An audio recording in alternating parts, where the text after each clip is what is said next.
بسم اللہ الرحمن الرحیم۔ السلام علیکم۔ ایک اسرائیلی موحد کا ایمان افروز واقعہ۔ حضرت صہیب رضی اللہ تعالیٰ عنہ روایت کرتے ہیں کہ رسول اللہ صلی اللہ علیہ وسلم نے فرمایا کہ تم سے پہلے لوگوں میں ایک بادشاہ تھا، اس کے پاس ایک ساحر تھا۔ جب ساحر بوڑھا ہو گیا تو اس نے بادشاہ سے کہا کہ میں اب بہت بوڑھا ہو چکا ہوں اور میری اجل قریب ہے، مجھے ایک لڑکا دو جسے میں سحر سکھا دوں۔ بادشاہ نے اسے ایک لڑکا دے دیا۔ ساحر نے اسے سحر سکھانا شروع کر دیا۔ بادشاہ اور جادوگر کے درمیانی راستے میں ایک راہب رہتا تھا۔ یہ لڑکا اس کے پاس ٹھہرنے لگا۔ راہب کا کلام لڑکے نے سنا تو اسے اس کا انداز اور کلام بہت اچھا لگا۔ اب معاملے کی نوعیت یہ ہو گئی کہ لڑکا جب ساحر کے پاس پہنچتا تو وہ اس کی پٹائی کرتا اور دریافت کرتا کہ کس چیز نے تمہیں روکے رکھا، اور جب وہ لڑکا اپنے گھر پہنچتا تو گھر والے دیر سے پہنچنے کی وجہ سے مارتے اور پوچھتے تاخیر سے آنے کی کیا وجہ ہے۔ اس صورتحال سے لڑکے نے راہب کو آگاہ کیا تو اس نے ایک تجویز اسے سجھائی کہ جب ساحر تجھے مارنے کے در پہ ہو تو اس کو کہہ دیا کرو کہ گھر والوں نے کسی کام سے روک لیا تھا، اور جب گھر والے دیر سے پہنچنے کی سزا دینے لگے تو ان سے کہہ دیا کرو کہ ساحر نے مجھے روک کے رکھا۔ اسی اثنا میں ایک روز اس لڑکے کا گزر ایک ہیبت ناک اور بہت بڑے جانور پر ہوا جس نے لوگوں کا راستہ روک رکھا تھا۔ اس کی دہشت اور خوف سے لوگ اس راستے سے نہیں گزرتے تھے۔ یہ معاملہ دیکھ کر لڑکے کو خیال آیا کہ میں آج معلوم کرنا چاہتا ہوں کہ اللہ تعالیٰ کو راہب کا طریقہ زیادہ پسند ہے یا جادوگر کا۔ یہ سوچ کر اس نے ایک پتھر ہاتھ میں پکڑا اور یہ کہہ کر اس جانور کو کھینچ مارا کہ اے اللہ، اگر اس راہب کا طریقہ تیری نظر میں ساحر کے طریقے سے زیادہ محبوب اور پسندیدہ ہے تو اس جانور کو مار دے تاکہ لوگوں کا راستہ کھل جائے اور یہ گزر جائیں۔ چنانچہ وہ جانور اس پتھر سے مر گیا اور لوگ آرام سے گزر گئے۔ پھر یہ سارا ماجرا لڑکے نے راہب کو سنایا۔ راہب سن کر بولا، بیٹے اب تم مجھ سے بازی لے گئے ہو، تمہارا مقام مجھ سے افضل ہے، لہٰذا اب مستقبل قریب میں تمہاری آزمائش ضرور ہوگی۔ لہٰذا اگر تمہیں سخت آزمائش میں ڈالا گیا اور یہ پوچھا گیا کہ تم نے یہ علم کس سے حاصل کیا ہے تو میرے بارے میں کچھ نہ بتانا۔ یہ لڑکا راہب سے تعلیم پا کر صاحب کرامت ہو گیا اور اندھوں کو بینا اور کوڑھیوں کو تندرست کرنے لگا اور دوسری بیماریوں کو بھی شفا دینے لگا۔ شفا کی نسبت لڑکے کی طرف سبب کے درجے میں ہے، حقیقی نہیں۔ حقیقی شفا تو صرف اللہ کے ہاتھ میں ہے۔ بادشاہ کا ایک ہم جلس بھی نابینا تھا۔ اسے اس لڑکے کے بارے میں معلوم ہوا تو وہ بہت تحائف اور ہدیے لے کر اس کے پاس آیا۔ کہنے لگا، اے لڑکے مجھے شفا دے، اس کے عوض یہاں جو کچھ بھی لایا ہوں وہ سب تیرا ہے۔ لڑکا بولا، میں تو کسی کو بھی شفا یاب نہیں کرتا، شفا تو صرف اللہ عز و جل کے قبضے اختیار میں ہے۔ اگر تو ایمان لے آئے تو میں اللہ سے دعا کروں گا، وہ تجھے شفا دے دے گا۔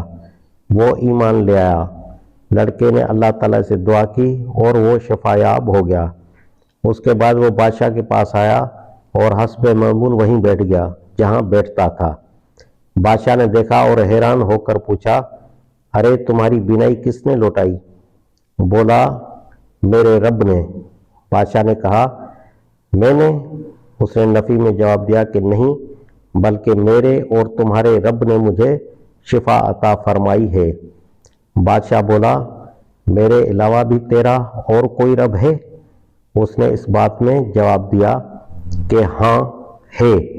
پس پھر کیا تھا؟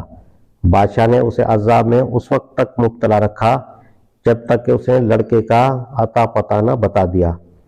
بادشاہ نے اس لڑکے کو اپنے پاس بلوا کر پوچھا، اے نوجوان، تیرا جادو اس حد تک کو پہنچ گیا ہے کہ تو اندھے کو بینا اور کوڑھی کو تندرست کر دیتا ہے؟ لڑکا بولا، کسی کو شفا دینا میرے دائر اختیار میں نہیں ہے، شفا دینا صرف اللہ عز و جل کا کام ہے، کسی غیر اللہ کا یہ کام نہیں۔ بادشاہ بولا، تو وہ میں ہوں؟ لڑکے نے جواب دیا، نہیں تم نہیں ہو۔ بادشاہ نے کہا، کیا میرے سوا تیرا اور بھی کوئی رب ہے؟ بولا، ہاں۔ میرا اور تیرا رب اللہ ہے۔ اس پر اسے بھی بادشاہ نے مبتلا عذاب کر دیا اور اتنا عذاب دیا کہ لڑکا راہب کے متعلق بتانے پر مجبور ہو گیا۔ بادشاہ نے اس راہب کو بلوایا اور حکم دیا کہ اپنے دین سے پھر جاؤ۔ راہب نے اپنا دین ترک کرنے سے انکار کر دیا تو بادشاہ نے اس کے سر کے وسط میں آرا رکھوا کر چروا دیا۔ پھر بادشاہ نے اس اندھے کی طرف متوجہ ہوا اور اس حکم دیا کہ اپنے دین سے پھر جائے، مگر ایسا کرنے سے اس نے بھی انکار کر دیا تو اس کے سر پر بھی آرا رکھ کر چروا دیا، حتیٰ کہ وہ 2 ٹکڑے ہو کر زمین پر گر پڑا۔ پھر بادشاہ لڑکی طرف متوجہ ہوا اور اسے بھی حکم دیا کہ اپنے دین سے پھر جائے، مگر ایسا کرنے سے اس نے بھی انکار کر دیا تو اسے کچھ سپاہیوں کی تحویل میں دے کر حکم دیا کہ اسے فلاں اونچے پہاڑ پر لے جا کر پوچھو، اگر یہ اپنے دین سے پھر جائے تو چھوڑ دو، بصورت دیگر اسے پہاڑ کی چوٹی سے لڑکا دو۔ تعمیل حکم میں یہ لوگ اسے لے کر جب پہاڑ پر لے چڑھے تو لڑکے نے اللہ سے دعا کی، اے اللہ تو خود ان سے جس طرح چاہے نمٹ لے۔ چنانچہ پہاڑ اس شدت سے لرزا کہ وہ سارے کے سارے لڑکتے ہوئے نیچے آ رہے اور مر گئے۔ لڑکا راستہ تلاش کرتا ہوا بادشاہ کے پاس پہنچ گیا، پوچھا کہ تمہارے ساتھ جو لوگ گئے تھے ان کا کیا حال ہے؟ وہ بولا، اللہ تعالیٰ نے ان کا کام تمام کر دیا ہے۔ پھر بادشاہ نے اسے کچھ لوگوں کے ساتھ بھیجا اور کہا کہ اسے بڑی کشتی پر سوار کر کے سمندر کی تلاطم خیز موجوں میں لے جاؤ، وہاں جا کر اگر یہ اپنے دین سے پھرنے کا اقرار کر لے تو چھوڑ دو، ورنہ اسے وہیں غرق کر دو۔ چنانچہ وہ اسے بکھری ہوئی موجوں میں لے گئے۔ اس موقع پر لڑکے نے پھر اللہ تعالیٰ سے دعا کی کہ اللہ تو ہی جس طرح چاہے ان سے نمٹ لے۔ دعا قبول ہوئی اور وہ سب موجوں کی لپیٹ میں آ کر لقمہ اجل بن گئے۔ لڑکا پھر راستہ تلاش کرتا ہوا بادشاہ تک پہنچ گیا۔ اس نے پوچھا، تیرے ساتھیوں کا کیا بنا؟ لڑکے نے جواب دیا کہ اللہ تعالیٰ نے مجھے ان سے بچا لیا اور ان کو ہلاک کر دیا۔ پھر لڑکے نے بادشاہ سے کہا کہ اے بادشاہ، تو مجھے قتل نہیں کر سکتا جب تک کہ تو اس طرح نہ کرے جس طرح میں تجھے بتاتا ہوں۔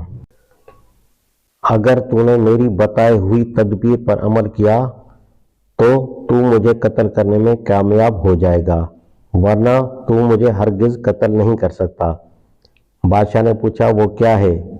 لڑکا بولا، تمام لوگوں کو ایک کھلے میدان میں جمع کر اور مجھے کھجور کے تنے پر پھانسی پر لٹکا کر میرے ترکش سے تیر لے اور یوں کہہ کر تیر مار، اس لڑکے کے پروردگار اللہ کے نام سے، پس جب تو حسب ہدایت عمل کرے گا تو مجھے قتل کر دے گا۔ لہذا بادشاہ نے ایسا ہی کیا، کمان کے بیچ میں تیر لگا کر مارا اور ساتھ ہی کہا، بسم اللہ رب الغلام۔ تیر سیدھا لڑکے کے کمپٹی پر لگا۔ لڑکے نے اپنا ہاتھ تیر لگنے کے مقام پر رکھا اور مر گیا۔ اس پر لوگ پکار اٹھے کہ ہم اس لڑکے کے رب پر ایمان لے آئے۔ بادشاہ کے مصاحبوں نے اس سے کہا، یہ تو وہی کچھ ہو گیا جس سے آپ بچنا چاہتے تھے۔ لوگ آپ کے دین کو چھوڑ کر اس لڑکے کے دین کو مان گئے۔ بادشاہ یہ دیکھ کر غصے سے بھر گیا۔ اس نے سڑکوں کے کنارے گڑھے کھدوائے اور ان میں آگ بھروائی، اور جس نے ایمان سے پھرنا قبول نہ کیا اس کو ان گڑھوں میں پھینکوا دیا۔ اسی دوران میں ایک خاتون اس حال میں آئی کہ وہ اپنے بچے کو دودھ پلا رہی تھی اور وہ آگ میں کودنے سے ہچکچائی تو اس کا شیرخوار بچہ بول اٹھا، امی جان ثابت قدم رہو، بلا شبہ تم حق پر ہو۔